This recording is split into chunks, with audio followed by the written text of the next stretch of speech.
You are listening to the Thinking Effect podcast with Orshel Green and Lillian Kriegler. Hi everyone and welcome to the Thinking Effect podcast. Today it's episode 24, which is all about how can teachers encourage risk-taking. And for this episode we have a very special guest with us. It's Karen Tui Boys. Hello Karen, how are you? Hi, Orshel. I'm excited. Hello, everybody watching and listening. Karen, can you explain a little bit about yourself? Just share what you do so people will get familiar with your amazing work. Thank you. Well, I'm based in New Zealand, so we see the sun, the first people in the world to see the sun every morning. And I've been blessed to know that my purpose on this planet was to teach. So I taught in a classroom for many, many years, but I got to the point that I realized that we weren't serving our children the best way we could. So I left teaching, and it is now a shocking 28 years ago. I know you can't believe that, but 28 years ago, and I now have a company called Spectrum Education. And so what we do is we work with students, teaching them how to study and pass exams. What we do is we work with teachers, teaching them about similar things that Orshel teaches, the design process, project-based learning, how to engage learners, how to use dispositions in the classroom, and my book Project Genius is about some of that. And then we work with parents, teaching them how to create roots and wings. So we really look at how do we ground our children in goodness and then help them be independent so they will leave home. I'm a total fraud. I need to tell your audience this. I'm a total fraud because I have two children. They're in their 20s, early 20s, and they're still at home. I wrote a whole book about how to get rid of them, and I can't do it. I think that's actually a very good sign. It means you provide them with such a nourishing and amazing environment that they don't want to leave. I'm doing it all wrong because I want them to leave. I know if I lived in South America, that would be not something that mothers would want, but we're ready for them to leave. So I run workshops, I run seminars, I run conferences, online summits. We have an online school for students who are being homeschooled, and we have a magazine. A magazine called Teachers Matter, which is a quarterly magazine which is all about personal and professional development. So that's just what I do in the weekends. Wow. You are such an inspiring woman. Well done. It's amazing. And today we're talking about something that I believe is very close to your heart, Karen, which is risk-taking. And risk-taking is really having the confidence and courage to put ourselves in an uncomfortable or unfamiliar situation where we're trying something new. And it can take many shapes and form. If we're thinking of the classroom, it can be tackling a challenging math problem, or volunteering to that leadership role, or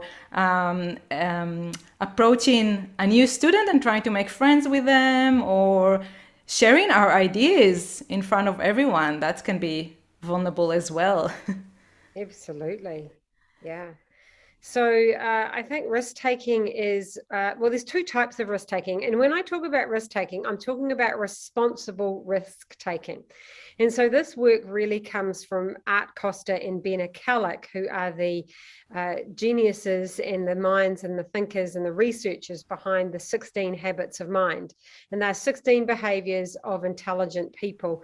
And what do you do when you don't know what to do? So responsible risk-taking is about, as you said, giving it a go, trying something you haven't tried before, leaping into a part where you're not really sure. But there's two types of risk-taking. And so there's the one where you venture out and try something. Maybe it's like starting a business. It's like trying to learn something new. And usually this is done with calculation, past knowledge, research. So you sort of know what you're getting into.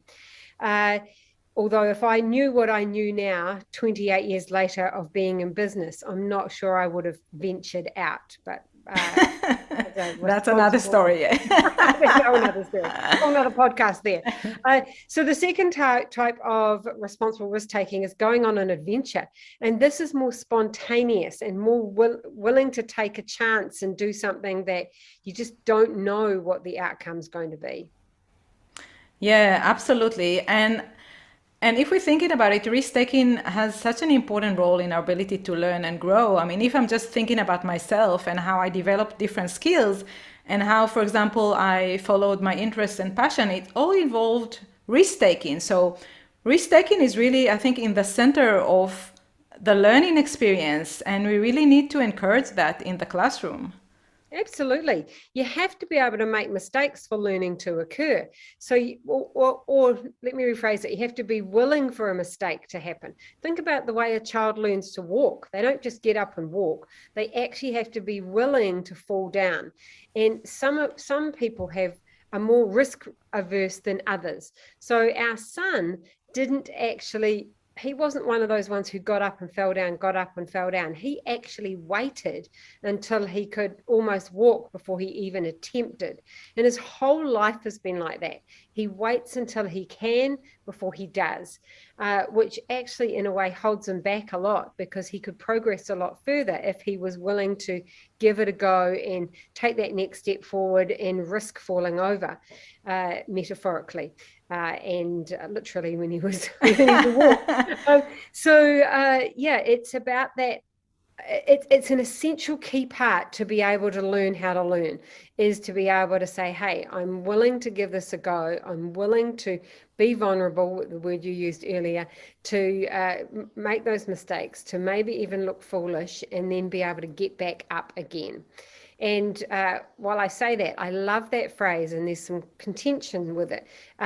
The Chinese proverb, fall down 7 times, get up 8. And people go, well, hold on, if you fall down 7 times, wouldn't you get up 7 times? If you think about it logically, that makes sense. But I believe what it means is you fall down 7 times, you're going to get up the 7th time, but no, there's going to be another one. You just keep getting up knowing you're going to get knocked down again. Absolutely. And I think it was Nelson Mandela who said something like, don't judge me by the number of times I fell over, judge me by the number of times I got up. Yes. So it's all about getting up, and it's all about, like you said, it's embracing failure as a way forward. And often I see people being held back by the fear of failure. And that's a shame, because then it means they're missing out on life. They're missing out on living life to its fullest and following their passion and dreams and interests because of that fear. And one of the things I think as teachers, as educators, we need to help children understand that failure is part of the process. This is how we learn. This is actually a way of learning. There is nothing wrong with it, because I think there is still kind of a stigma and negative association with failure, and we need to shift that into failure being a steps to success. And this is the best way to learn in my mind. Yeah, well, that's partly because that's what school doesn't like. It's not okay to fail school. Think about when mass education was started. It wasn't okay to be a failure. It wasn't okay to stay in, standard 2 for 7 years, as some of them did, because they didn't pass the grade to go up to the next level. And so therefore, if you were a failure in the school system, you got the lower jobs. You were told you were a dunce. You were told you were stupid and dumb. And so there's a whole lot of stigma from past history of in a school what it means to be a failure. And who do we celebrate? We celebrate in assemblies the children who are doing the good, who are learning and are not necessarily failing as much, because we haven't actually stretched them beyond their capacity. So kids who find school easy because they're not being stretched, they're not being taken outside their comfort zone to learn how to be a risk taker, are at such a disadvantage. And I want to say this, our gifted and talented kids are in this. Our twice exceptional children are part of this because many of them have never experienced what it's like not to know or not to be able to do. And we are doing those kids such a disservice because how many students do you know who have been in the ducks of the school, or whatever you call it, the top student of the school, who've gone on in life and done not a lot? Yeah, I agree with you. And I agree with not stretching them enough. And I have example, close at home with my older children who went to a selective school in year 10, and a selective school, they always been, the achieving excellence in the results in public schools. But suddenly when they started at that selective school, everyone was so smart. Everyone was wonderful and achieving a lot. And so the level there was much higher than other schools. And suddenly, oh wow, it's getting difficult. Suddenly, I don't achieve that 90 something grade all the time. And it can be quite shocking, quite an awakening experience. So I definitely agree with you, and I see it happening. And I think with risk taking, there are beautiful things that come up when children are encouraged to take risk, because it's really empowering and it's really help them develop that resilience and that confidence in just trying new things and not shying away from something that looks challenging. Yeah, because the whole world is shifting and changing. There is not a lot of certainty in our world right now. So you have to be able to be okay and comfortable with change, with risk, with not knowing. And I want to go back just a minute, Orshel, because you were talking about those gifted and talented and not being stretched as well. And often when they go into an environment where everyone else is at the same level or above, or, they actually experience what's called the imposter syndrome. And they actually experience, maybe I'm not as smart as I thought, maybe I can't do this. And even tonight, I'm going to watch one of my great friends do a comedy piece. She's been learning how to do comedy. It's her first time on stage. And her comment, she is so funny, but her comment to me was, all my classmates are so, so funny, and I'm so scared. And I'm like, yeah, but you're funny too. But because she's in a area with everyone else is funny, she doesn't see that she is. So she's experiencing the imposter syndrome. And she's going to take a responsible risk and get up on that stage tonight. And I've got my pom-poms ready to shout and cheer because the risk taking to do that. And everyone else will be feeling exactly the same way she is, but she's not connecting with that right now. So, so I think responsible risk taking is about or as a teacher, taking children from their comfort zone out into the learning zone, and not too far to the danger zone, but the learning zone is actually a little uncomfortable. It's not, it's exposing us that maybe we don't know, maybe we're not as smart. What if we can't do it?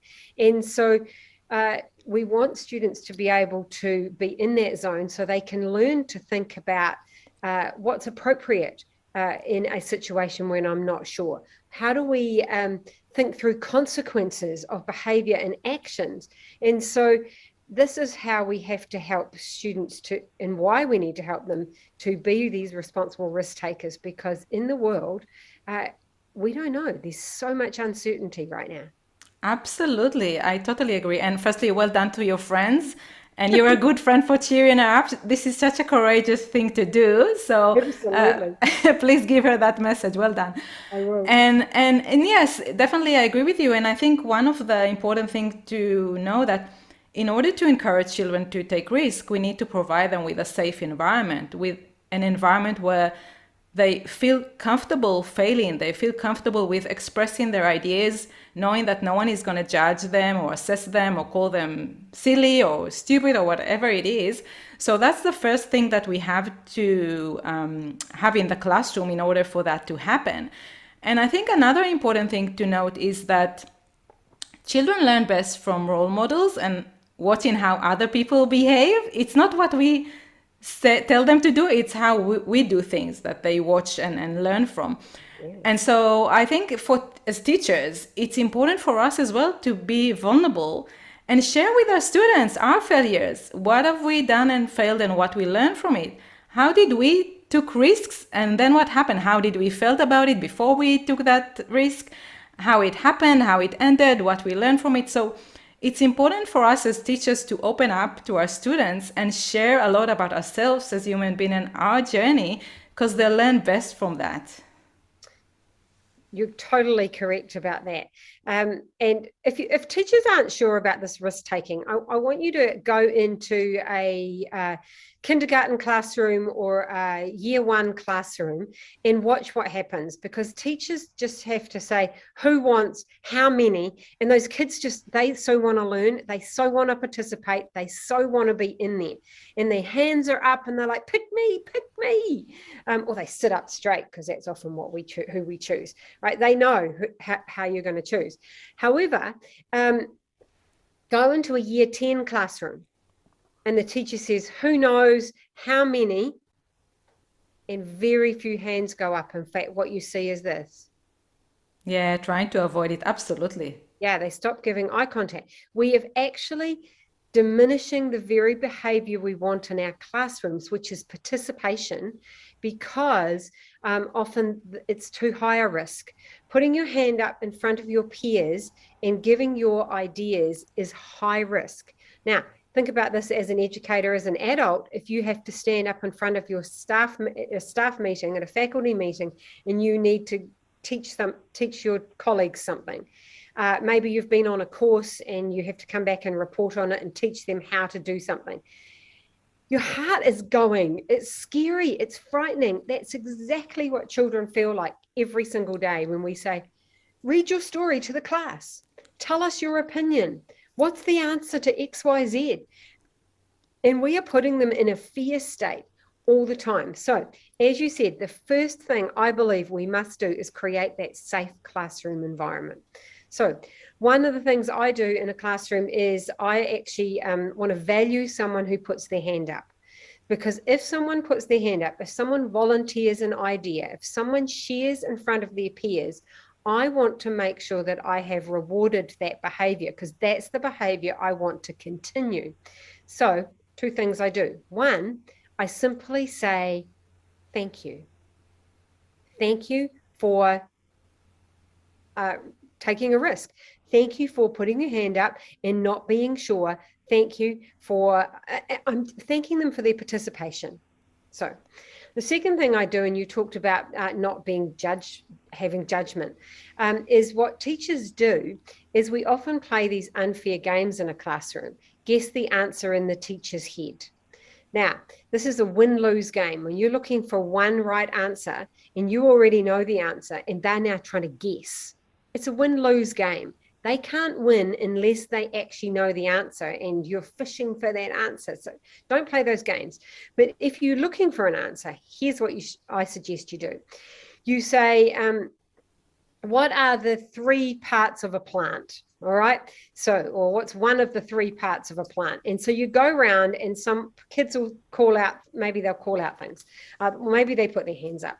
And so often what we do is go, oh, yes. Oh, correct. Oh, really? Oh, I'm not sure. You might need to think about that again. Oh, well done. Oh, excellent. Oh, amazing. And so we actually place judgments on their contribution. And so how come one child got a amazing and another child got a well done and another child got a See, what we're actually doing is judging their contribution, and that lowers their ability or willingness to want to contribute more. What we want to do is lower the risk level and raise the participation level. So it doesn't matter if they say pink candy floss and it's got nothing to do with it. We're just going to move on. And so what I do is when I say to students, just call out the answers popcorn style. So I go, thank you, thank you, thank you, thank you, thank you. Now, when I get to the answer I want, why do we stop? Because now we're teaching them, we're just looking for the right answer. So instead, keep going. And so say and then go. Thank you, thank you, thank you. Then, when you've got a whole lot of ideas, come back and say, let's look at this one. Well, let's look at these 3 ideas as the 3 main parts of a plant. So now I've got higher participation and I've got lower risk in my classroom. So that's just one tiny strategy you can use. This is fabulous. I love this strategy. I think it's a brilliant one. What else can you share with us? Yeah. So another one is when you ask a question for students to use what we call wait time. The average teacher waits 1 second before they do one of 3 things when you ask students a question. They either answer the question themselves, they call upon a student to answer the question, or they ask a new question. Now, within 1 second, they do that. And 1 second is not enough time for thinking to occur. So instead, you might use like a think, pair, share and say, I'm going to ask you a question. I'm going to give you some time to think about it, some time to pair up and talk about it with a colleague or a friend, and then we'll share. Now, this does several things. One, it gives them time to think. It gives everybody time to think, because those impulsive learners in your classroom, those ones that you're not stretching because they already know the answers. And I spoke yesterday to a highly gifted and talented boy, and he said, I hate school. It's all repetition of stuff I can already do. And so, one, we want to make sure we're not just catering to those children who just know answers. So but for the ones who don't know the answers, we give them time to think. So time to come up with some ideas. If I said to you, what's your number 1 goal in life? That's a really difficult question to answer, because what you have to do inside your head is think about all the goals you have, and then you have to prioritize the goals, and then you've got to go, but is that the right one? And then there's a risk in sharing that one, because you go, no, it's this one. No. So we might pluralize it. What are some of your goals instead? So we're not trying to, but there's a whole lot of thinking that has to go in play for kids to be able to answer a question. So we give them time for that thinking, whatever kind of process you want them to think about. Secondly, we get them to talk about it. Because have you ever noticed that when you talk about something, it clarifies your own thoughts? Oh, absolutely. Yes. So when you start verbalizing it, you suddenly go, oh, is that what I think? Is that how I understand it? And when you hear somebody else verbalize it, then you go, someone else in the class is on the same page. So the risk is now lower. So that when you are finally asked to share, you've had time to think, you've had time to process with somebody else and find out what you really think, because you've verbalized it. And now it's easier to share. And the teacher, if you've used this strategy, I believe you can choose anybody in the class. So it's not hands up anymore. It's like, okay, we've all had a time. Jamie, what do you think today? Georgia, what do you think? So give me some of your ideas, so that we are, again, lowering the risk and increasing the participation. Yeah, wonderful. I love it. So let's just summarize, because we spoke about a lot of things today. There's a lot of things to digest. So risk-taking, what is it? Basically is being comfortable enough to put yourself in unfamiliar, new situation, and being willing to fail, to give it a go and know that you might fail. And why it is so important? It's very important because it's an integral part of the learning process. We have to take risk and try something new if we want to develop our skills. And therefore, it's something that we have to encourage within the classroom. It also helps our students to develop their resilience and confidence, and really empowers them to go and follow what they want to learn, their passion, their interest, and how we can do it. So the first thing we mentioned is to create a safe environment in the classroom without any judgment, where your students are comfortable with expressing their ideas and opinions and sharing, knowing that no one is gonna say anything about their ideas that they might be silly or stupid.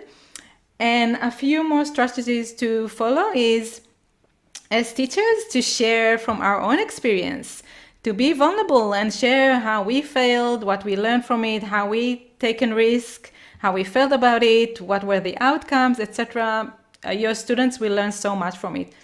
And also, like Karen mentioned, two wonderful ways to go about it. One is the respond in the same manner for different responses from your students. So don't say to one student excellence, another one okay. Just say thank you for everyone for participating and keep collecting these answers. Don't stop when you get the one that you were looking for. And another one is when you pose question to your student, give them time to pair and think and share, and only then ask them to share their thinking with the rest of the class. Wow, so we covered so much today, and I really encourage educators across the globe to give it a go in the classroom and write to us about your experience to the Thinking Effect podcast at gmail.com. And Karen, if someone wants to get in touch with you and to learn more about the wonderful things that you do, how can they do so?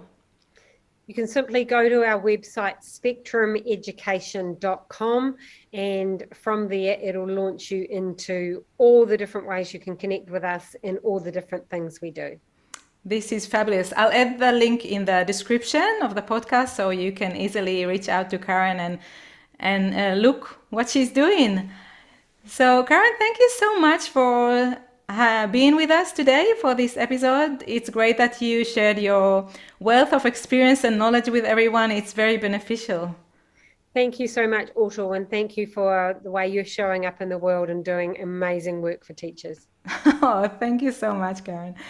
All right, see you next time. Bye.